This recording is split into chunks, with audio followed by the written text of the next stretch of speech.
This one's for Dr. Adamson. I can understand the consequences of failing to live up to the challenges of technological unemployment or automated warfare, but what about, I don't quite see what goes catastrophically wrong if we screw up this interface problem, as you put it. Okay, so I want to grow a brain in a petri dish and get it to do certain things. Does that raise any ethical issues? I suppose if it feels. Sorry? It might have feelings. It might have feelings, yes. Yeah. And that one? Alright. Yeah. So it has feelings. Does it have rights? Nah. Not unless you can vote.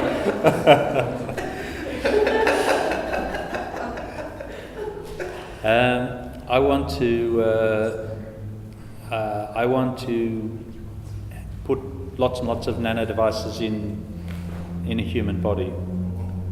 No, I'll give you a simple one. I've got two devices. So this is a current one. I've got one could have two devices in a body which are monitoring blood content, doing chemical analysis on blood. But they're owned by two different they're provided by two different companies. The data, each of them could be collecting data from me. I could be transmitting data. One of those could have information which the other device needs. But the intellectual property laws will say that the right to the data from my body that's being sent off to a central data warehouse is owned by the company that manufactured the insulin pump or whatever it was that I'm wearing. And the data from the other one doesn't have an agreement. There's not an agreement between those two companies to exchange information. So that's a real life situation right now. Now imagine when there could be tens of thousands of nano devices in my body. The complexity, even the legal complexity, the possibility that they're going to fight each other, not as in a warfare situation, but that they could be trying to do different things at the same time. Those are going to get very complicated. We won't be humans in it. We'll be. This is talking about the ethical issues of transhumanism. So you're worried about the legal implications and this kind of rights of the brains in the petri dish? So the legal implications will be the cause of the problem, I would say, not the. I'm not worried about the intellectual property rights of the two companies. I'm worried about the fact that the intellectual property framework that those two companies are working in will be in conflict with the health of my body.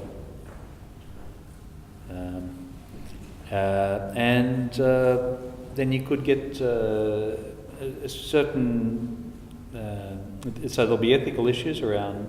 Today there are ethical issues around people having inserted RFID devices.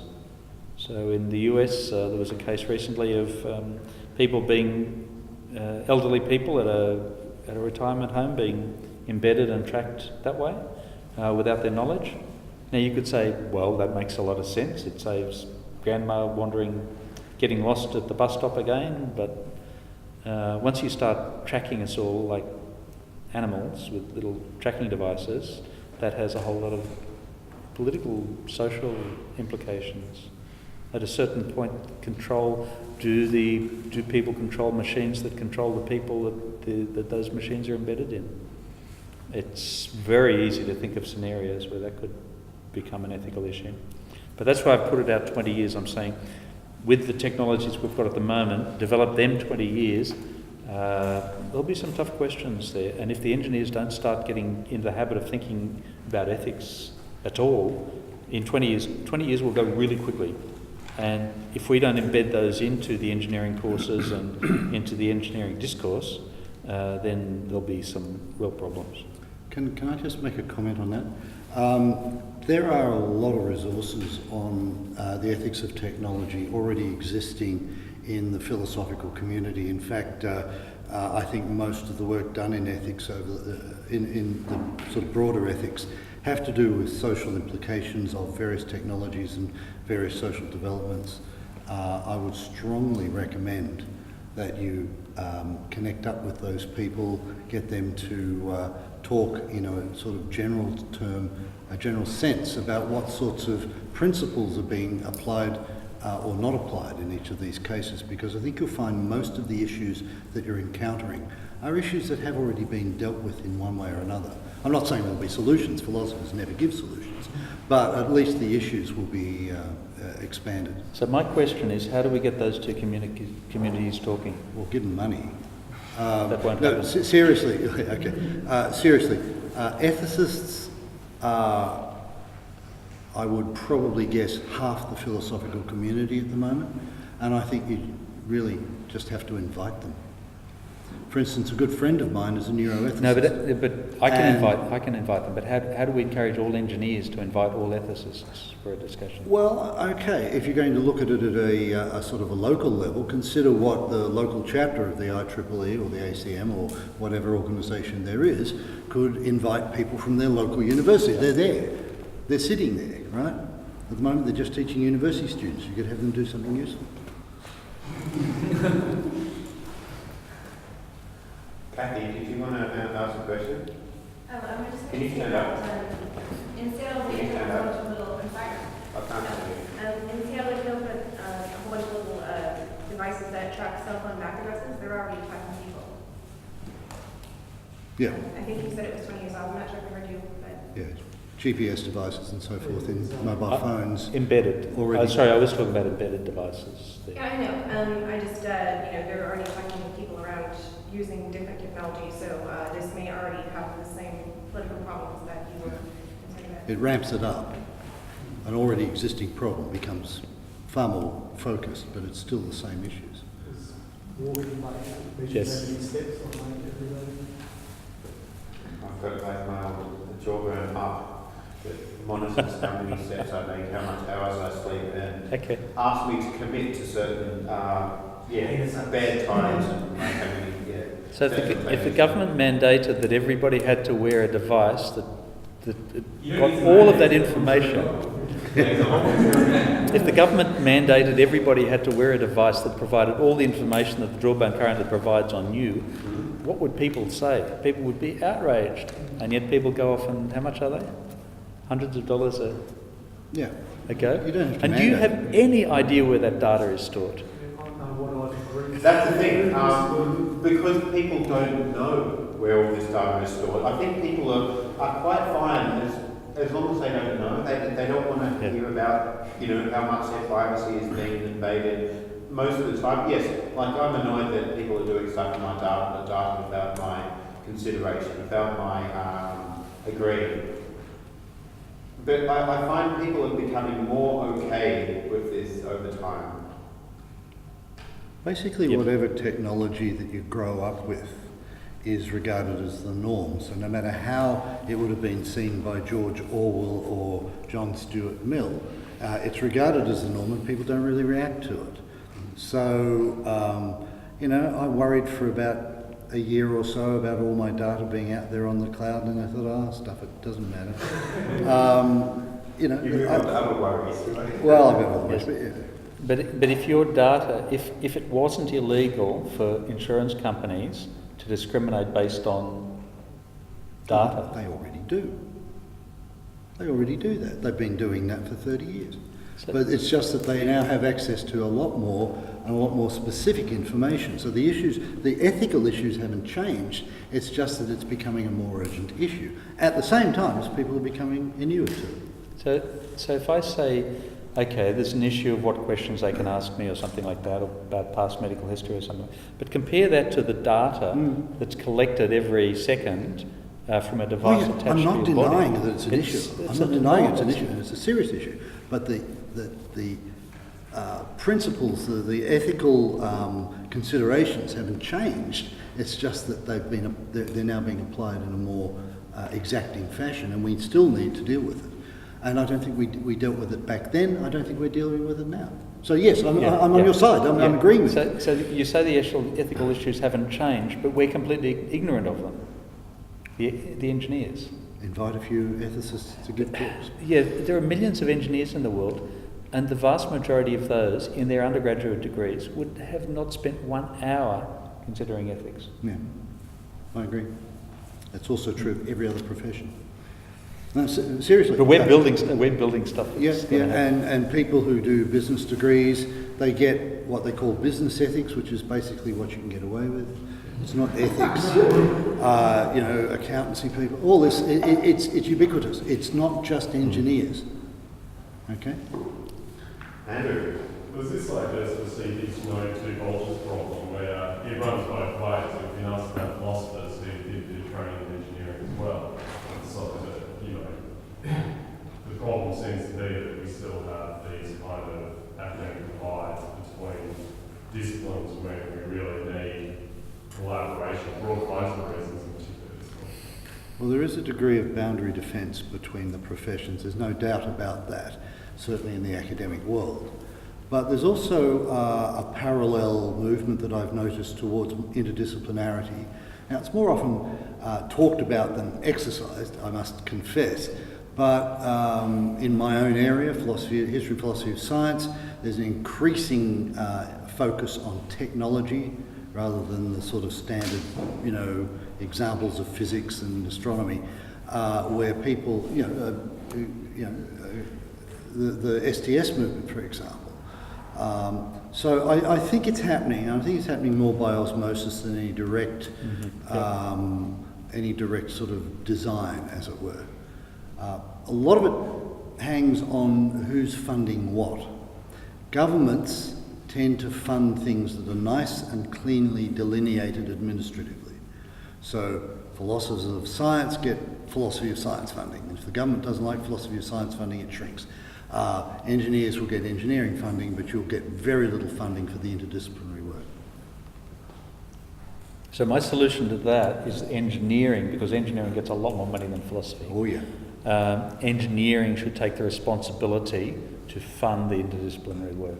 I agree, and you've seen similar things in the science community. There are scientific communities now which actually fund philosophers to study and to comment on the work that they're doing, particularly in the biomedical sciences. That's quite extensive. So I think you could possibly look at what's going on in some of those other disciplines. Yeah.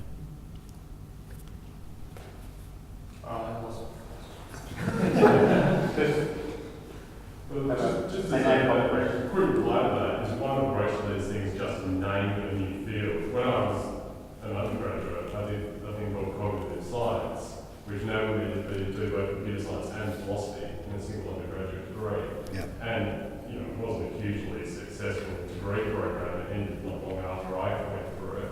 But it still seems like if it gives this interdisciplinary thing a name, then you can create a certain amount of momentum around it. Right, well, the whole cognitive science thing actually is very interesting because, yes, I taught cognitive science at UQ, and we had real trouble getting the science students to come to it, so it was largely humanities students, which was rather weird, but what we were actually teaching was largely AI. And there was a real disconnect there. But what I have seen since is that out of the neuroscience domain, you're getting more and more stuff labelled as cognitive science. So that it sort of veered off and came back, as it were. And I think that sort of stuff happens consistently in academe. Most of the academic disciplines are named after 19th century university administrative structures in Britain and America. So they're not actually natural objects. There's nothing natural about psychology being a social science or a humanities or a science. Really depends on where it's put in the administrative structure. But there's a lot of crosstalk between psychology and philosophy and neurobiology and so forth. So I think similar things can happen with the technological disciplines. Presumably there is something called philosophy of engineering out there. Oh, it's rare. It's usually called philosophy of technology, or social studies of science and technology, something along those lines.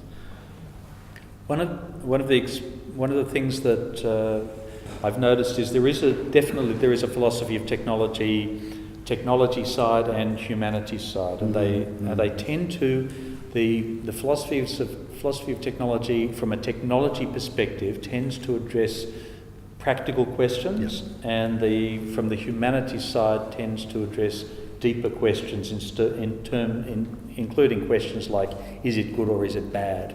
Whereas the philosophy of technology doesn't, from a technology side, doesn't, and that's why it's so important to get that cross-disciplinary stuff. A lot of that has to do with the reward structure. If you're in the humanities, no matter whether you're doing interdisciplinary work, you are rewarded for addressing classical humanities subject questions. If you're in the technological or scientific side, because I've worked with a lot of scientists who do philosophy of science, they are rewarded for the practical issues. That's where you get your grants, that's where you get your students, that's where you get your promotion. So a lot of that is overcoming these institutional structures.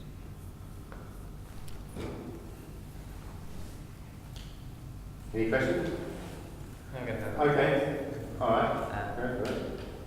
Just to lift the mood a little, what are you most excited about for the future? Who are you addressing? Both. Okay. What am I most excited about? Reusable space technology, courtesy of Elon Musk. I think that's going to make the use of resources off planet economically viable. And since I think we've basically mined all the low-hanging fruit, and I mean that both literally and metaphorically, on the planet already, if we want to survive, that's our basic chance to actually go and find resources and employ them either in space for our benefit or bring them back. That won't happen until we have a reusable launch and a non-governmental launch capacity. And I think Musk is probably going to have the biggest impact on the future of any single individual or company. Look, I'm a geek, have been for a long time despite being a philosopher, and I'm kind of excited by new technologies until I start thinking about the sorts of issues that have been raised here. And then I start thinking, well, maybe that's not such a good idea. I've wanted a computer interface like the Matrix since I was like 6. So I'm really hoping for something like that, and then I worry. They'll steal all your data. No, I'm more worried that I will change my cognitive style in ways that reduce my autonomy. You talked about how people are developing with the use of touch screens and so forth. I sort of wonder whether there was a similar debate when people first invented writing. That people were worried about how children would change. They're not learning how to make spears anymore. They're learning stuff that they don't need to know. It's changing their minds and so forth. There's a sense in which there's a complex interplay between new educational technologies of any kind throughout human history and the technologies themselves, but it's always worth bearing in mind that we're the ones who invent them. And we don't invent technologies we can't employ. Susan Greenfield, I believe, who's the past president, possibly current president of the Royal Institute, has been on a tear for the last few years saying, the internet is changing people's brains. Walking down the street changes your brain. Right. The question isn't whether it changes your brain, whether it changes your cognitive style. The question is, as I think you've correctly identified, what the implications of that are for the broader social context and the outcomes that we're going to deal with. So I'm not so much worried about the interfaces. I am, however, worried about whether something so intimate as a direct brain connection would actually start to take away my autonomy. And I would start to become heavily dependent upon technologies in ways that maybe not an autonomous person. The introduction of writing, actually the introduction of literacy is very recent. It's mass literacy didn't exist until about 200 years ago.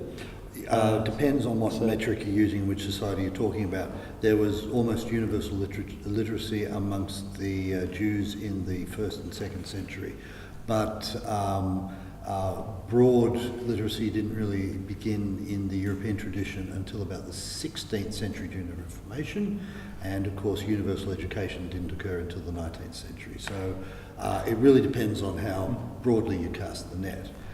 But the point is that we invented writing. So writing is something we can do. We invented reading, something we can do. And the problem is some people do it better than others, and that's exactly the issue with access to technologies.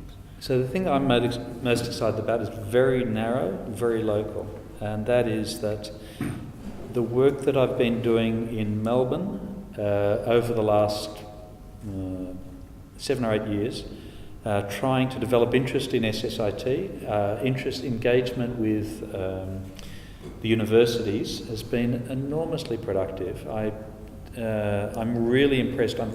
I did my PhD at RMIT, but I'm very impressed by the University of Melbourne approach to engineering as a home for multidisciplinary discussions. The work and the changes that I've seen there, the activities I've seen there, I'm immensely impressed with the session we had with on drones in September, which had everyone from the head of the Australian Privacy Foundation through to Defence Science Technology Organisation, an Assistant Commissioner for Police from Queensland, an enormous bunch of people. I'm very impressed by Melbourne as a centre for thinking about the modern questions of technology in society, and it's very hopeful. It makes me very, very hopeful.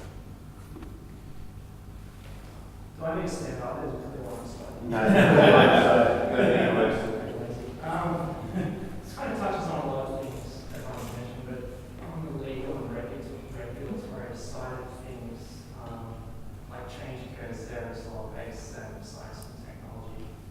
What's happening to address this imbalance between where the science and technology is at and where the regulatory and legal side of things are at? Sorry, so what was the second? Science and technology and legal and regulatory, like right. they change different things.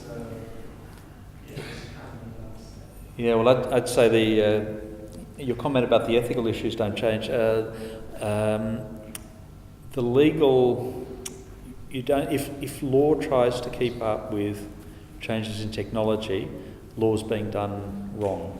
I agree. Because that's not. It can't keep up, and laws should be written in a way that can cope. But that's just a small thing. What do we do about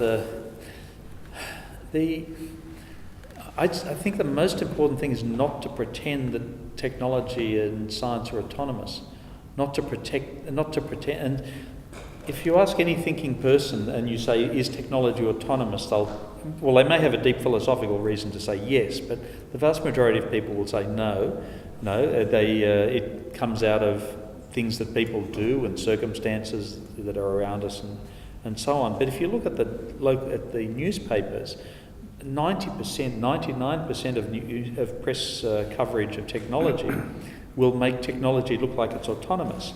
So suddenly the iPhone is going to do something, or this technology is going to do something, or this technology discovery is going to do something. It's not about people. There's no common discussion about people having choices about how we use technology. And I'm not talking about a committee deciding what a technology should be allowed to do and what it shouldn't be allowed to do, but just a general understanding that the world around us it's populated by people, and people use things, and people have choices in the way they use things, and they should think in those ways. And unfortunately, the popular press is nowhere near that. I don't have a clear answer on that, but I can say there's an enormous gulf, really, really enormous gulf between science and technology development and capacity and public institutions and the way they deal with it. Yeah, I'd reiterate that. I think you're absolutely right. There are legal principles, and the legal principles should be applied in decisions or in ad hoc regulations as they become necessary. I do think that there needs to be a bit of space between new technologies development and its regulation.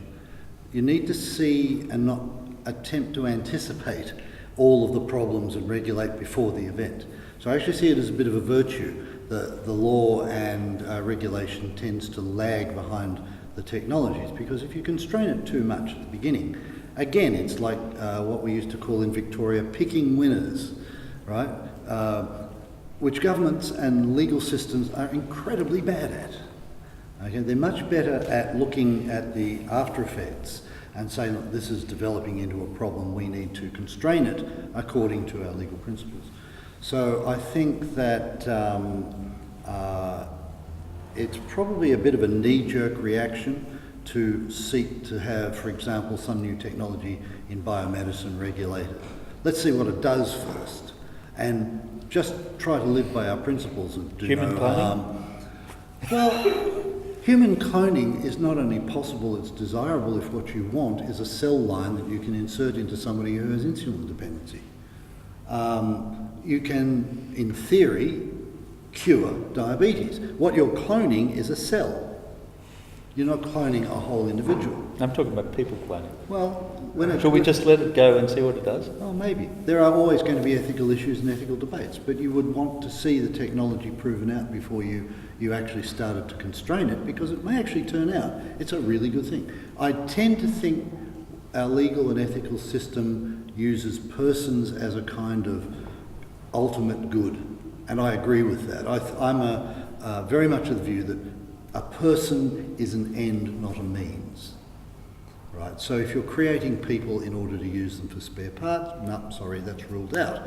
If you're creating a cell in order to fix an autoimmune disease, I don't see an issue. Somewhere in the middle there, we've got to come to a negotiated settlement. Can I just then, let's bring this discussion to a practical level. Oh, well, I don't know if it's practical yet, but they've been developing some pretty interesting technologies around gene therapy.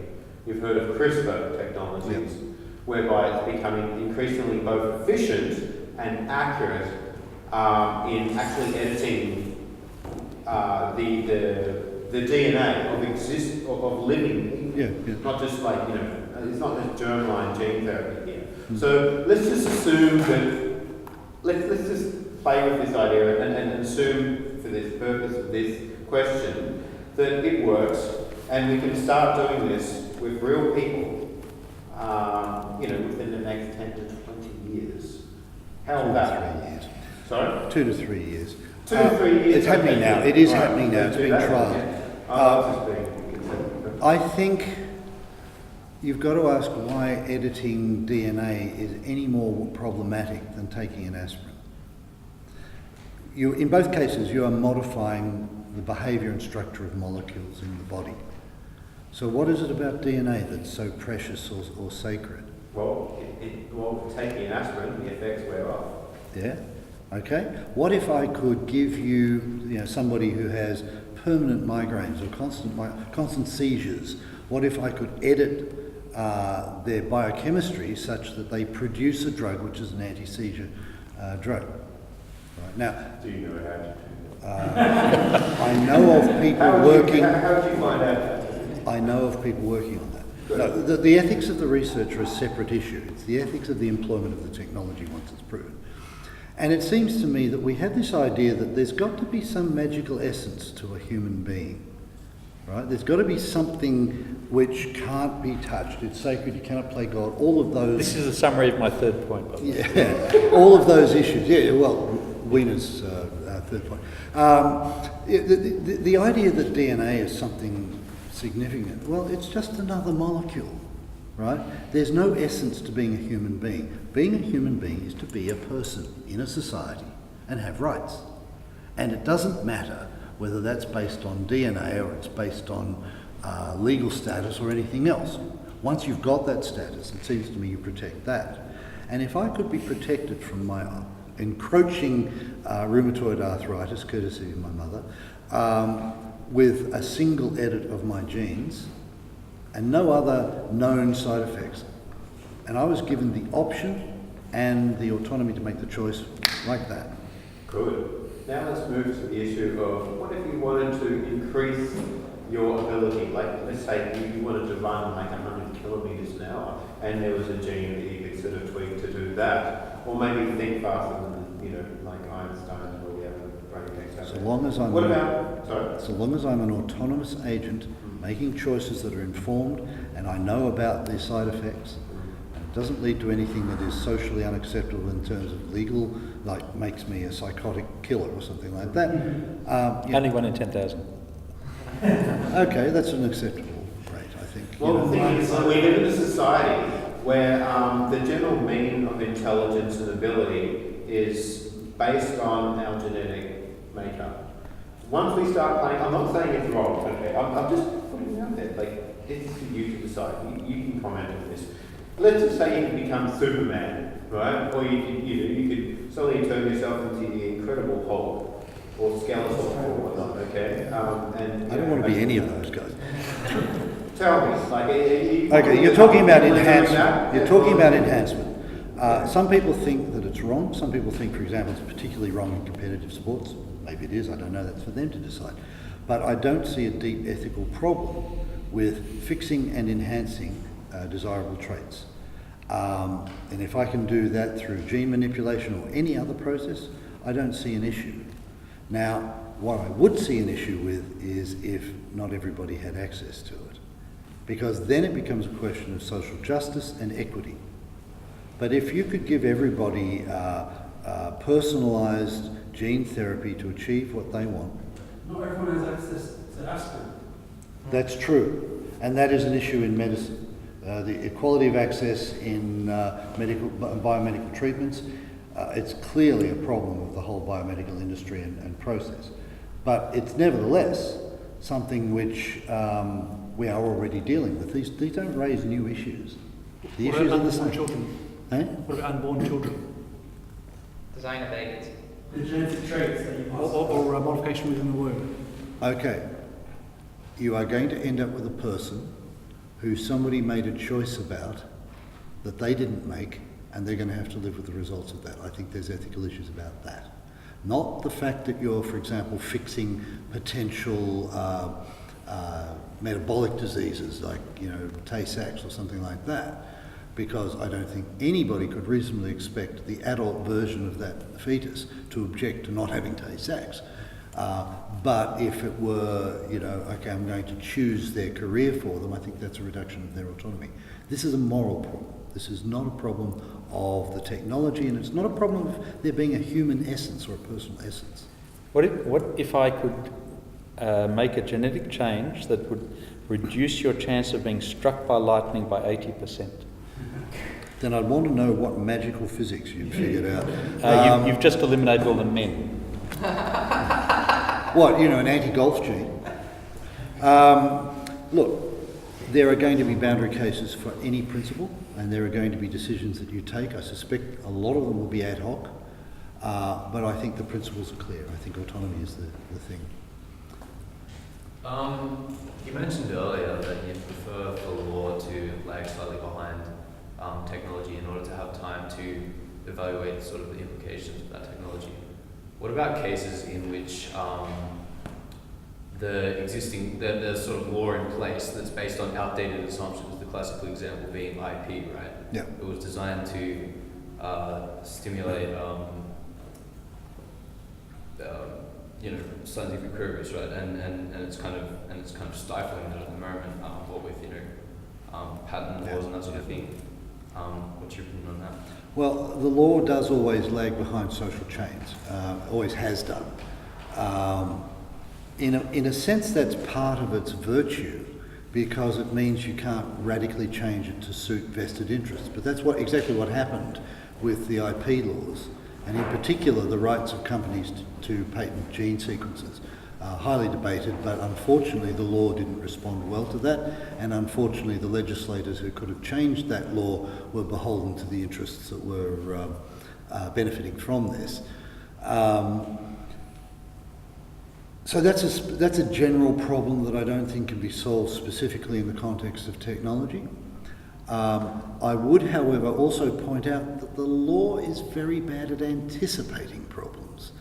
We've had laws that have been brought in that have, for example, restricted the rights of association for people, and suddenly it turns out not just the horrid bikies or the nasty Muslims or whatever else happens to be the bogeyman of the day, but also their spouses and their brothers and sisters and their mothers and fathers can no longer meet. And there are always unintended consequences for this sort of thing. So I'd rather see the law deal with a developed situation rather than anticipating something. And this gets back to my distinction between post hoc and ad hoc thinking. We can't manage social change, we can only respond to it. There is actually a problem with this discussion of law or regulation. And the reason that the internet was successful was because the regulators mandated that Bell could not charge differentially for data as opposed to voice on the telephone systems. So if the regulators had not intervened, so the regulators identified these in the 3 computer commissions in the late 1960s, early 1970s, then intervened and said, Bell, you cannot do this. You have to accept all traffic equally. If they hadn't done that, then TCP/IP and the internet would not have been successful. We would have ended up with a very, very kludgy information superhighway. Well, but I mean, in the American system, that was an application of prior law of common carrier networks in America. It didn't work here. You know, Telstra basically had the monopoly, and we, as a result, have got an outdated and fairly inadequate, internet. But that regulation, they didn't need to regulate that. They didn't need to regulate it, but they were following prior decisions, and those prior decisions had been applied in the case of telegraphy and in the case of telephony earlier on. I think they were following prior. They were acting on the basis of principles rather than the actual wording of the law. So that's the way the common law develops. But It's not the way command. The regulatory environment that had gone from 1913 to 1980 or something like that, that was the prior experience, which was give Bell everything they want. I think that it's a little more complex than that, but yeah, possibly. I mean, then they have an obligation to provide everyone a service. Yes, and I think that was the assumption that was made. That was the contract made between the American federal government, in particular, which had control of communications, and the corporations that were providing it. Was yes, we'll give you a monopoly or near monopoly, but you've got to provide access for everybody. Now, that principle was established long before the internet was even a glint in whatever his name's eye. So I still think it's about the application of prior principles rather than the specific regulatory framework. And I'd like to see that the regulatory framework always lags behind the introduction of new technologies to give them a chance. And what I'm suggesting is in that specific case, if the regulators had just not ruled anything, if they hadn't intervened. If they hadn't intervened, then they would have been going against the prior principles, which would itself have been a decision. Surely it would have to depend on the speed of impact of whatever technology you're talking about. Yeah, I don't think there are any general rules about that. I think we're all just winging it. Okay.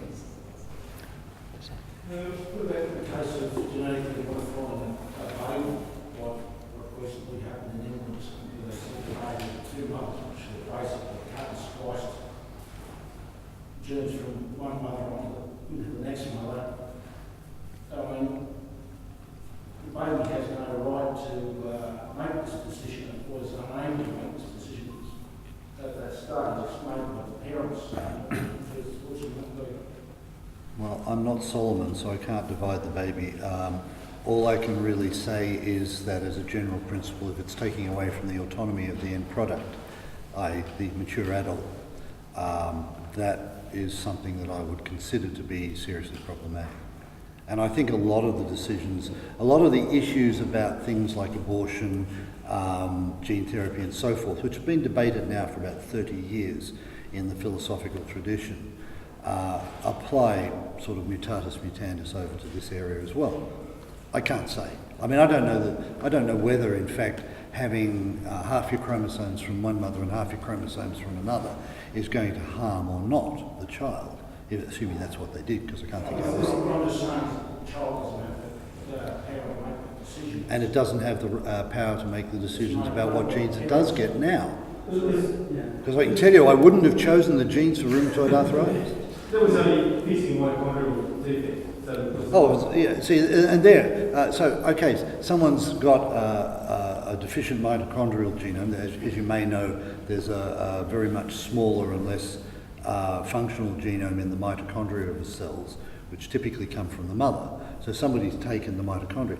I see that as a form of gene therapy for a disease, particularly if the child's going to die, right? And die horribly as a result of some disease caused by, malfunction of the organelles in the cell. So I don't think there's a sharp cut-off here. We've got to use our good judgment. We've got to do it as an honest society. But I think the principle is, in the end, do you harm the autonomy of the finished individual?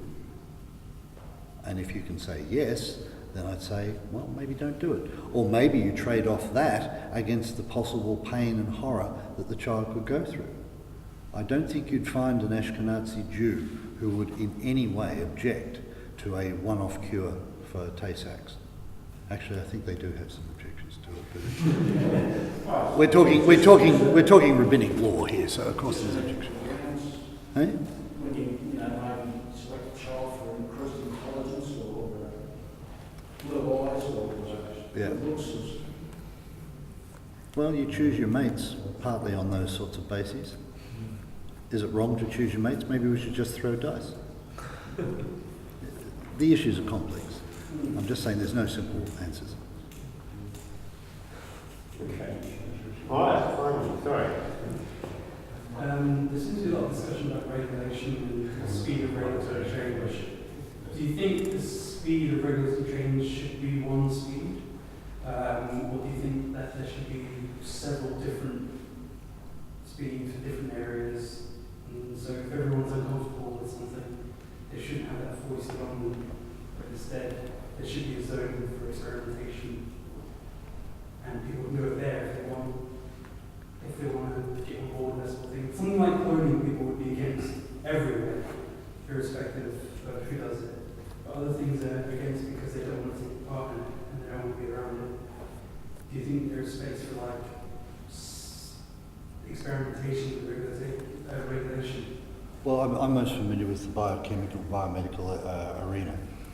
Consider the one-speed regulation in America in particular of pharmaceutical development. And look at the problems that has caused. Tied in with the whole IP stuff.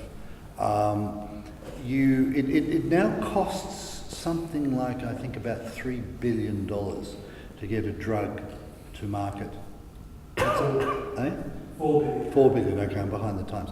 That's a lot of cash, and it means that these technologies get developed only for those high return diseases, which means that if you've got malaria or trichinosis or any of the other horrible but African diseases that we can ignore, no drugs are available, no research is done, or if such research as is done isn't funded, right?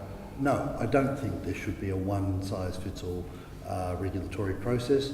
I think it should be done case by case. As I say, based on principles, which are ethical principles or legal principles or principles of political equality, but I don't think that... If it's case by case, then it is one speed. Not if it's one regulatory system decided case. Well, I don't think it necessarily has to have one regulatory system. So and for Australia, would you recommend, say, a particular city or area or state that has more flexibility in terms of pharmaceutical research? We do have a number of different regulatory environments for biomedicine in Australia. There is federal, there is professional, and there is state by state. They have different areas of expertise and so on. But also, let's not forget that national decisions can be different in different areas. And it'd be kind of nice to actually evaluate the way those different national regimes play out to the benefit of their people. Singapore's playing a similar game, I guess. Yeah. They're trying to attract a lot of biomedical research because of their more relaxed regulations. Right, but we could also have a look at, for example, how things are done in places that have very low-tech solutions to some of these problems. Cuba comes to mind. Hello.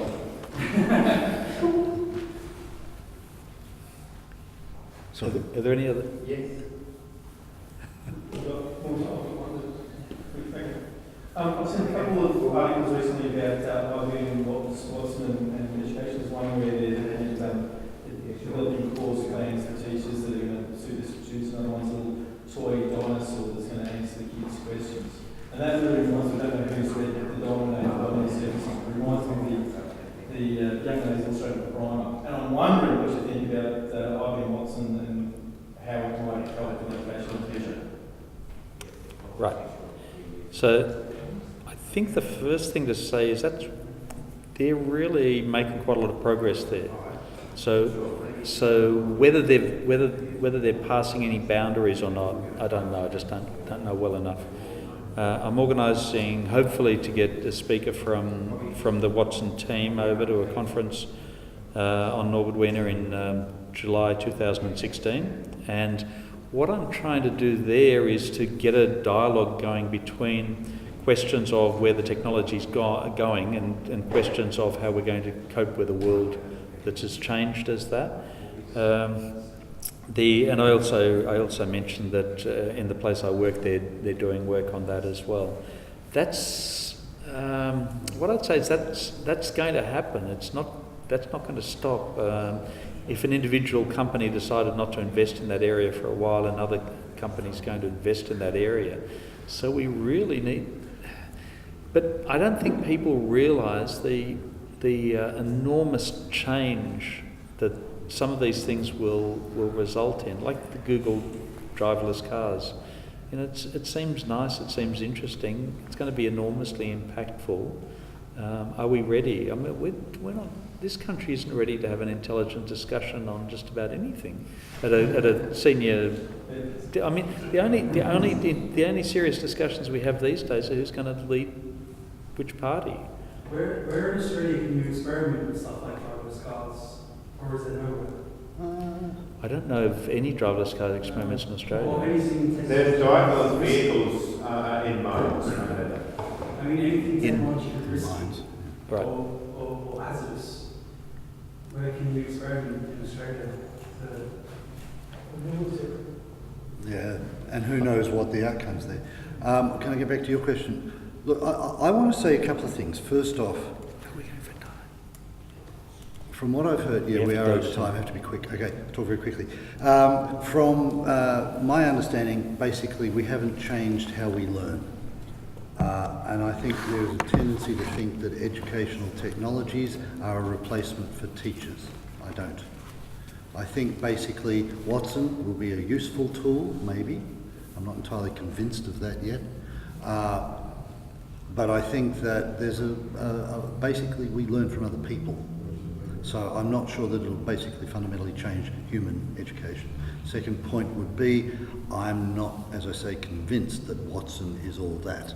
At this point, I see it as a partly algorithmically driven and partly expert system and partly a bit of pattern recognition and a whole bunch of other things. And I don't see it as a game changer yet.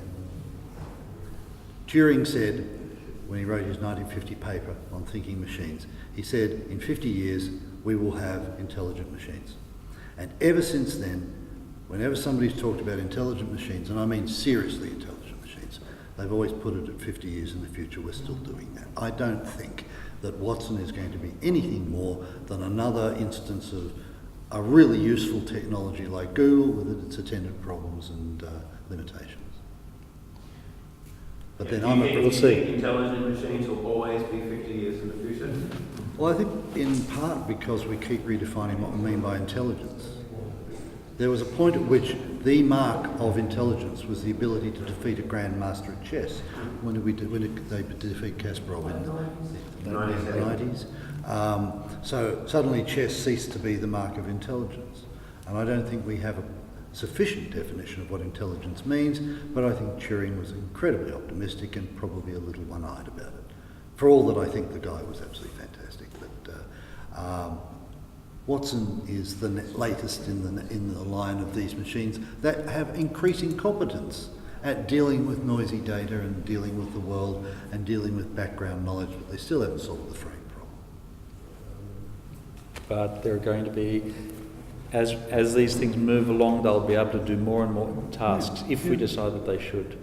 Pretty much. And that means regardless of how we define intelligence, the impact of these machines is going to be enormous. Absolutely, just like the impact of the evolution of firearms technology over the last 3 centuries. All right, thank you very much, the panelists.